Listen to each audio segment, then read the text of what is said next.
Good morning guys. For today's video, shout out sa ating lahat. Bangon na tayo guys. Okay. Alas 8 na ba? Papasok pa tayo. So, bagyo na dito sa amin. Ang dilim-dilim ng mundo. Dilim ng mundo natin guys. No? Tingnan niyo po ilang araw na po dito sa amin, nag-uulan. Nag-uulan. Tsura ko, kagigising ko lang po. Sobrang lakas na ulan dito sa amin. Narinig niyo po guys, lakas ng ulan. Ilang araw na po kasi dito, nag-uulan lagi. Pero kahit umuulan, pasok pa rin tayo. Yung isa nga po, pumasok pa din po. Kasi sobrang ulan po. Kabaha na lang kalsada lahat, pasok pa din po siya. Ulan dito sa amin. Lagi lang araw na po ito nag-ulan. Magdamag, umaga, araw, maghapon, magdamag, ulan. Tapos ng ulan. Guys, miming ko ay lumabas kasi sobrang lakas ng ulan. Gusto niya gumala. Kaso, takot siyang mabasa. Ganyan na lang siya.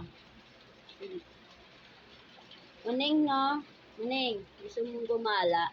Kasi sobrang lakas ng ulan, ng butchoy ko po. Di ba kalabas? Tapos, dito naman sa marami pong pusa dito. Kaya lang, yung dalawa po, nawala na, namatay na. Nakutin ako na nawala siya.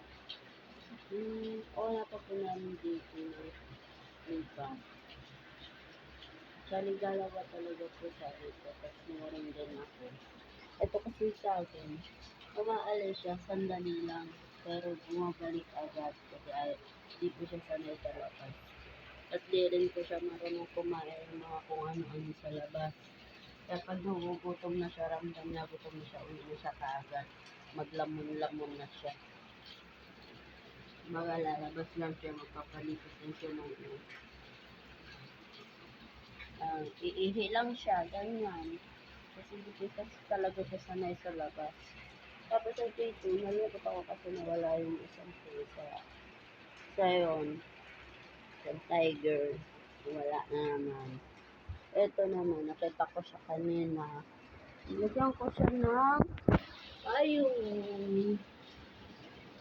Ayan. Nilagyan ko po siya ng sapin. Ay, Ming, sarap tulog mo, Ming, Ayan, nakita ko. Nilagyan ko siya ng pain kasi sobrang lakas ng ulan. Naawa kasi ako sa kanya. Kanina pagdating namin, alas 5, alas 4 yata yun. Tinigyan ko siya ng cat food kasi ayaw ko sa kanya, iyak siya ng iyak. Tapos gusto niyang pumasok dito sa loob. Di naman pwede kasi sinisipon po siya.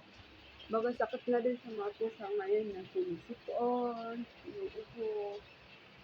Yung akin nga po, nahawa na rin, nagkasipon-sipon na rin siya, nakaubo din na nawala. Siguro ilang buwan na yung upo niya. Nainom ko na nga siya ng Newsip.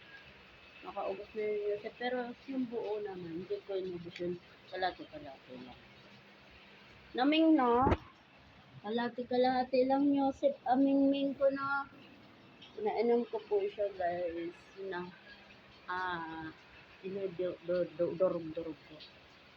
Nahaluan ko ng silin. Nakasilin po yan. Kasi siya ginaganahan ko na.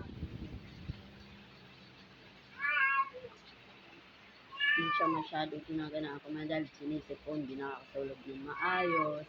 Siya makahiga ng maayos. Barado ilong mo. Hindi rin nawawala kahit nakakanay ko siya pinakain. Guys, sobrang lakas ng ulan dito sa amin. Guys, pasok pa din po. Pinakakatamad pumasok. Sabi kong kalap, pasensya na po. Kasi kada Martes lang ako naglilinis dito kasi araw-araw po kami pa rin may pasok. So ngayon guys, kahit na nagbagyo na ang panahon, sobrang lakas ng ulan. Oh, magdamag-damag, maghapon, ay paghapon, wala naman sabi, ambon-ambon lang siya.